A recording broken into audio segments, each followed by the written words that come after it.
Olá, sejam bem-vindos ao canal Acontece nos Livros, a Casa da Literatura Contemporânea.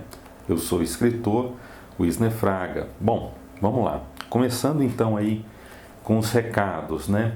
O primeiro recado é que aqui o canal Acontece nos Livros e a editora Cinete lançaram no dia 17 de outubro de 2022 uma chamada para selecionar contos de escritores brasileiros. O edital ele estará aberto até esta semana, até o dia 17 de novembro. Eu vou deixar o link para que vocês possam ler, né, o edital completo da chamada. Eu vou deixar o link na descrição deste vídeo. Um pequeno detalhe, para participar dessa chamada é preciso que os escritores, os contistas estejam inscritos aqui no canal e também sigam a editora Cinete lá no Instagram.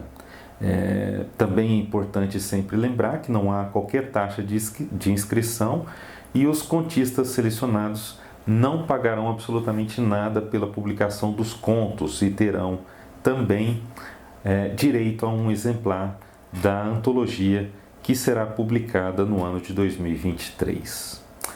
E se você quiser, segundo recado, se você quiser conhecer o meu trabalho de ficcionista, o livro Usufruto de Demônios ainda está à venda, tanto no site da Ofícios Terrestres, como também na minha página pessoal. Vou deixar ambos os links aqui na descrição deste vídeo.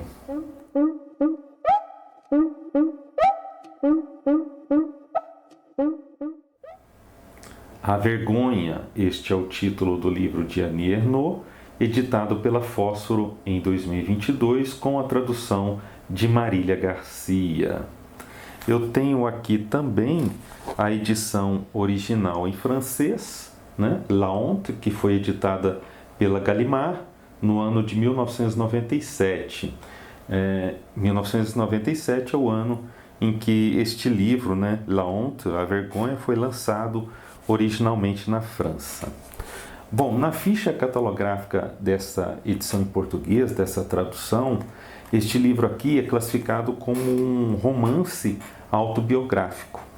E, para falar a verdade, eu gosto dessa classificação. Embora, às vezes, eu diga, e por aqui eu digo sempre, que não é muito a minha praia ficar classificando a literatura. Para mim, literatura é literatura e ponto. Bom, dito isto, é bom lembrar que a Annie Ernaux é considerada, digamos assim, uma expoente da autoficção. E isto por parte de alguns estudiosos no mundo todo. O que eu vejo é que este livro ele se encaixa completamente no projeto da escritora de contar uma experiência pessoal e expandir essa experiência pessoal para algo maior, como, por exemplo, a sociedade. A narradora, ou a escritora, em última análise, passa a ser parte do corpo social. E a partir daí vem uma análise que eu sempre considero muito profunda, uma análise cultural muito profunda, que parte da casa e vai depois para a vizinhança, para o bairro, para a cidade e finalmente para o país, e às vezes até de uma maneira geral para o mundo. Annie Ernaux usa como ponto de partida a própria memória. Os primeiros parágrafos deste livro aqui são fundamentais. É preciso prestar bastante atenção a eles. Ali se criam as bases de toda essa obra. Ali, uma menina de 12 anos presencia uma discussão entre os pais. E essa discussão acaba descambando para a violência explícita. O pai então agarra a mãe, arrasta a mãe para a mercearia que a família da narradora toca e segura a mulher pelo pescoço ou pelos ombros, ela não sabe exatamente, ameaça a companheira com uma pequena foice, né? Uma foice que é usada ali pela família para cortar a lenha. É claro, essa violência toda desencadeia um enorme trauma nessa narradora. Tanto é que a narradora só consegue escrever sobre isso somente mais de 40 anos depois desse ocorrido. O romance é escrito em 1995 e essa violência se passa no ano de 1952. O início do romance, a primeira frase, me lembrou um pouco o Albert Camus de O Estrangeiro. Meu pai quis matar minha mãe num domingo de junho, no começo da tarde. A tradutora do livro aqui, a Marília, preferiu ampliar um pouco o significado e colocou o verbo tentar. Então ficou assim: meu pai tentou matar minha mãe num domingo de junho, no começo da tarde. Bom, ficou muito bom também, claro. Mas eu prefiro essa tradução mais literal nesse caso, porque o romance todo, esse romance aqui, é construído em cima disso, dessas vontades que muitas vezes não se concretizam, e da vergonha, então, pelo fato de essas vontades não se concretizarem, né? Então, é mais uma vontade do que uma ação. A cena é reconstruída, então, 43 anos depois, como eu disse, só que em forma de texto agora, com todas as consequências que o tempo traz para a lembrança, os problemas da linguagem, ainda que a protagonista assegure que se lembra de todos os detalhes, mas são muitos filtros.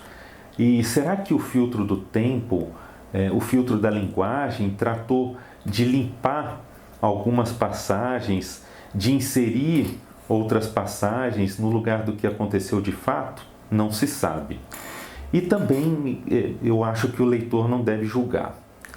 Dessa cena de violência, a narradora então se dá conta de seu lugar na sociedade, se dá conta de que faz parte de uma família provinciana, em que a mãe, então, é uma religiosa fervorosa, é uma mulher dominadora, e o pai, um homem que assume as obrigações, né, o papel na sociedade. Esse provincianismo incute na narradora esse sentimento de inferioridade. E daí, essa vergonha que ela sente diante de tudo. Para compensar isso, ela acha que deve ser a melhor estudante do colégio particular. Embora ela acabe propositalmente sendo um pouco relapsa, para não ser excluída dos grupos sociais, para fazer parte de algum grupo social. Annie Ernaux novamente recorre a fotografias e a outros objetos, né, para reconstruir a memória. Usa jornais, revistas, por exemplo, para reconstruir esses fatos que ela tem na lembrança. Já no início, nós temos a narradora analisando algumas fotos antigas, tentando verificar com esses retratos se o passado factual coincide com o passado da lembrança que ela nutre, né? Que está somente na memória dela. Mas é claro, é muito claro isso na obra. Fotos também são apenas uma versão. As fotos são um instante, um instantâneo. Os jornais também podem ser alvo de 1000 interpretações. Ainda que a narradora vá atrás de jornais, vá atrás desses supostos fatos, estes fatos deverão de alguma maneira ser interpretados e, portanto, eles vão passar pelo crivo da própria narradora, pela reinterpretação, pela lembrança, pela empatia e também pela moral e por convenções. Em determinado momento, né, a própria narradora afirma, né, não existe memória verdadeira sobre si mesma. Essa lembrança da violência do pai é uma lembrança sobre a própria narradora, que, de certa forma, se moldou após esse acontecimento, após essa violência. E ela se molda com incontáveis análises sobre o acontecido, né? A seguir no livro, a narradora fala da cidade, do bairro, das regras, das normas, das convenções, fala da escola, tudo isso quando eu tinha 12 anos.